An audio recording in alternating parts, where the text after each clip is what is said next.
Know that if you want to build discipline as a Muslim, you need to understand that everything will be spiritual for you. You don't need no Andrew Hubermans, no David Goggins. Everything is in the Salaf, in the books of the Salaf. So in this video, what I'm going to explain to you is how to become disciplined as a Muslim in two parts. The first one, I'm going to tell you how spiritually by showing you quotes of Shaykh al-Islam Ibn Taymiyyah, Shaykh Ibn Al-Qayyim, rahimahumullah, and one hadith as well, that will show you what is actually needed in order for you to be disciplined. The second part of this video will be the practical side of things and what you need to actually do in order for you to become disciplined. As Muslims, we need to understand that discipline comes from sins. Sins are your worst enemy if you want to become disciplined. I will say it again. Sins are your worst enemy when it comes to becoming disciplined. If you want to become disciplined, in short, you have to stop sinning. The Prophet Muhammad sallallahu alaihi wasallam, he said, "Kathratu dhunub mafsadatun lil qalb." Prophet Muhammad sallallahu alaihi wasallam, he said that kathratu dhunub, excessive sinning, is the destruction of the heart. Excessive sinning is the destruction of the heart. Now, why is this important? This is important because Ibn Al-Qayyim rahimahullah, he says that إن صلاح القلب مستلزم لصلاح سائر الجسد وفساده مستلزم لفساده. He says that the righteousness and purity of the heart is mustalzim, goes with, and one cannot leave the other with the rest of the body. And that if the heart is polluted and it has sins and is not pure, then what's going to happen is that the body will follow with that pollution, that destruction, and not being fully healthy. Now, Shaykh al-Islam Ibn Taymiyyah, he explains in one of his quote, this quote of Shaykh Ibn Al-Qayyim rahimahullah. And Shaykh al-Islam Ibn Taymiyyah, he says very eloquently, he says, وَالْإِنسَانِ إِذَا فَسَدَتْ نَفْسُهُ أَوْ مِزَاجُهُ يَشْتَهِي مَا يَضُرُّهُ وَيَلْتَذُّ بِهِ. Shaykh al-Islam Ibn Taymiyyah, he says that if the nafs of the person gets corrupted, or his mizaj, his way of being, his mood, then he will chase and want and desire what's actually bad for him. And he will not only chase it, but love it. He will love what's actually harmful for him. And then Shaykh al-Islam Ibn Taymiyyah, he says, بَلْ يَعْشِقُ ذَلِكَ عِشْقًا يُفْسِدُ عَقْلَهُ وَدِينَهُ وَخُلُقَهُ وَبَدَنَهُ وَمَالَهُ. Subhanallah. He says that rather he will desire it so much that it will corrupt and ruin his intellect, his religion and level of practice, i.e. he will become less practicing of a Muslim, his khuluq, his mannerisms and his manners, and his wealth. So how do we tie these quotes? First one, the Prophet Muhammad sallallahu alaihi wasallam, he says that the asl and what's going to corrupt your heart, it's actually sinning. Obviously, if you sin, it corrupts your heart. Now your heart is dirty. So Ibn Al-Qayyim, he says in the second quote that we are linking now, that if the heart is not righteous and is corrupted, then the body will follow with. And as well extensively explained by Ibn Al-Taymiyyah here, he says that when now your nafs and your heart is corrupted, you will actually start chasing things that are not even good for you. And it will end up ruining your intellect. You will become dumber. It will ruin your level of practice of your religion, your mannerisms and your manners and how you deal with people, and your money. Now the last quote, which is very important, is that Ibn Al-Qayyim rahimahullah, he says, إن فساد القصد من فساد العلم وإلا لو علم ما في الضار من المضرة ولوازمها أو ولوازمها حقيقة العلم لما آثره. Ibn Al-Qayyim, he says that in reality, the corrupted intent that somebody may have is because his corruption of his knowledge, the corruption of his knowledge, or the lack of his knowledge. And he gives an example, he says, or otherwise, if he knew how harmful that thing is, and what it entails, and what will come with doing those harmful things, with true knowledge, then he will not prefer to do those things. And he will not look for them. So as you can see, Shaykh al-Islam Ibn Taymiyyah and Shaykh Ibn Al-Qayyim, and with the hadith of the Prophet Muhammad sallallahu alaihi wasallam, we got to a conclusion here on the first part of this video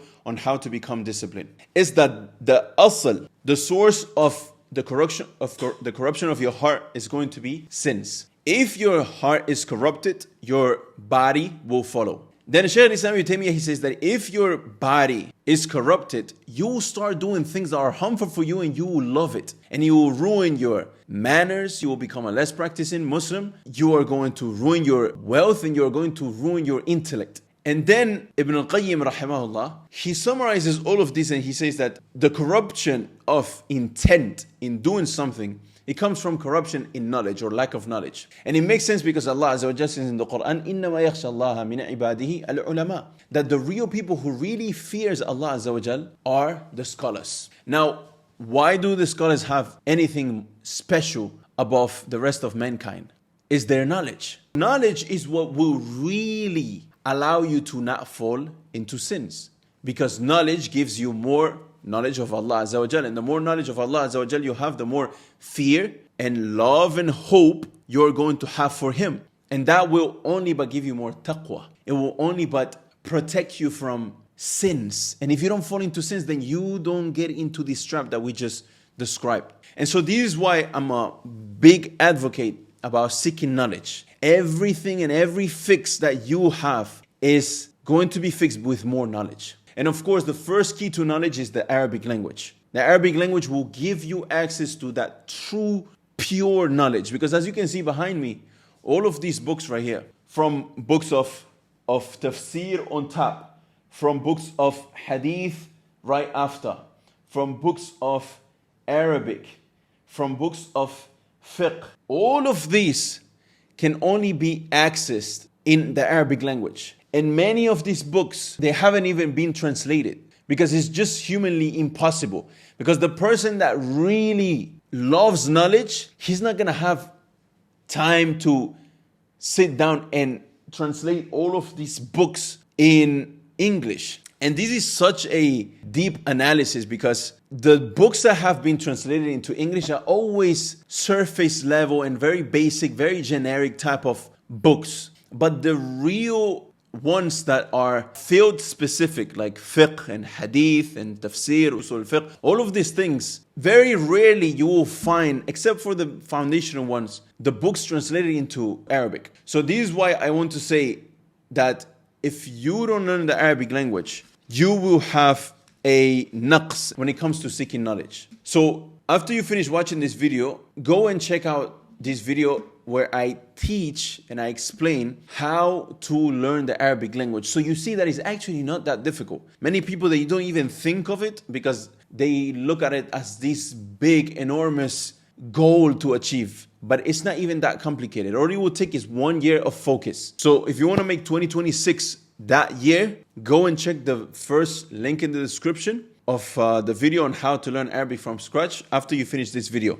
Now getting into the second part of this video, which is the practical part of it. Now that we understand the first part, which is the spiritual part of being disciplined, and understanding that being disciplined is not a trick or is by tawfiq of Allah Azza wa Jal. Only Allah Azza wa Jal can give you success in being disciplined. That's first thing. Now, once we understand that, we can get into the practicalities of how to understand what really it takes to build discipline. And look, discipline can be boiled down to just doing the hard things and actually getting comfortable and understanding and accepting that the things that I will do that are hard is the things that will actually allow me to grow and become a better person. And there is in books of, when we learn about Tawheed, we learn that Allah Azza wa Jal is the only one worthy of worship and that you can only ask Him for something. However, there are ways on how to ask Allah Azza wa Jal, and through certain things to ask Allah Azza wa Jal that will give you a little bit more of a step for your dua to get accepted, that has been taught to us by the scholars. Now those things are 5 things, and I'm going to focus on the one that is at-tawassul bil-a'mal as-salihah, is doing dua by using your good deeds. So when you say to Allah Azza wa Jal, oh Allah Azza wa Jal, I am here humbly asking you, Ya Allah Azza wa Jal, to give me this. This is fine, and Allah Azza wa Jal is the one that answers all the prayers and the one that's shy, Azza wa Jal, when a servant raises his hands and he doesn't give something back to him or respond to his dua. But when you use all of these different powerful tools to get your dua accepted according to the sunnah, one of them is using your good deeds. So if you say to Allah Azza wa Jal, Ya Allah Azza wa Jal, you know why I stopped this bad deed that I was doing and why I didn't do that bad deed that I could have done. It was only for your sake, Ya Allah Azza wa Jal. So I ask you in exchange that you give me this particular thing. When you frame your dua like this, as the Prophet ﷺ has taught us, your dua becomes way more powerful. And Allah Azza wa Jal becomes even more willing to give you that thing that you're asking for.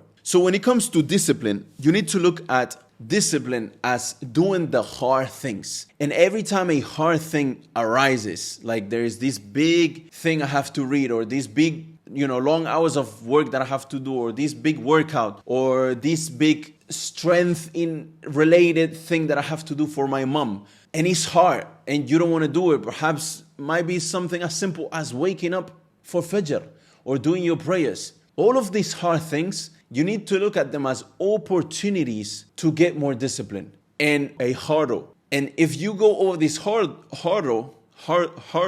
is one of the English words that is hard for me to say, the hurdle. If you go over this hurdle, you are going to be able to now have accomplished a next level of discipline. And the more you do these difficult things over and over and over, the more disciplined you become. Look and take as an example your prayers. How hard was to do your prayers in the beginning of your practice and how easy it is now. And so it's the same with everything else. When a bad deed arises or you about to do a bad deed and you hold yourself, you need to look at this as an opportunity to get closer to Allah Azza wa Jalla and to gain His closeness. Same thing with discipline. When something hard arises, oh man, I really don't want to do this work that I have to do for the next 4 hours. Look at it as an opportunity. Okay, if I go over these 4 hours of work, after these 4 hours, I'm going to be a more disciplined person. And next time that something difficult arises, it's going to be easier for me to do. And you need to realize as well that you will start building a pattern in your system. Most of the times, we don't want to do the hard thing, especially when it's the first time doing that thing because of a limiting belief. We imagine this big, difficult, enormous task in our mind that's going to take crazy amounts of time. But then when you start doing it and you do the first step, second step is easier, third step is easier, and you start getting momentum and it becomes simpler than what you imagined it in your mind. And you can do these tests on yourself. Most of the things you was scared of doing, once you have done them, you thought, oh, it wasn't that crazy as I thought actually. It wasn't that difficult. And so you need to look at these opportunities of doing hard things like that. And the more you do them, the more you are going to build a storage of memories of hard things that I thought were going to be hard. And I thought it was going to be impossible for me to do. But I end up doing them. And I felt good and I realized that it wasn't that difficult. And then once you start doing this with small things, waking up on time for Fajr, waking up in the morning on time, doing the things you told you was going to do. At this time I'm going to work out. At that time I'm going to do this. At this time I'm going to read Qur'an. Then you're going to start building discipline that will allow you to do bigger goals. Now you've told yourself that you was going to do something and that thing lasted 6 minutes. Like you told yourself you was going to get into a cold bath and you did it for 6 minutes. Now you have a rush of dopamine, you feel better about yourself and you feel like you can do bigger things. Now the next thing is going to be doing the hard thing that doing it will last 1 hour. And then you are going to be able to start building discipline and you will start doing things that last, doing one hard thing every day for 365 days, for example. Like memorizing the Qur'an, like getting shredded, your body shredded, like building a 7-figure business. So remember that greatness is only small acts of discipline, continuously, consistently, every single day. That's how you achieve greatness. That's how you memorize the Qur'an. That's how you build a big business. That's how you amass something that the average person is not able to do. So remember, as a summary, if your heart is corrupted because of many sins, then your body will follow and you will start liking that and you will become, for the rest of your life, a servant to your desires. And that path, that pattern can be disrupted with knowledge. The more knowledge you have, the less sins you will commit. So go ahead and learn knowledge, and start with learning the Arabic language that will give you access to the pure knowledge, that will give you access to the scholars of Al-Islam and the actual books of Turath, the real books and the pure knowledge. So like I said, I will leave the first description of this video, a video named How to Learn Arabic from Scratch, that will explain you, I will show you how students at our institute have learned the Arabic language, and that we're at the same place where you are at right now, just wanting to become a better Muslim, being more disciplined, and how they did it. And perhaps that at least gives you some motivation to take over your own goals. Wa sallallahu ala Muhammad. Wassalamu alaikum.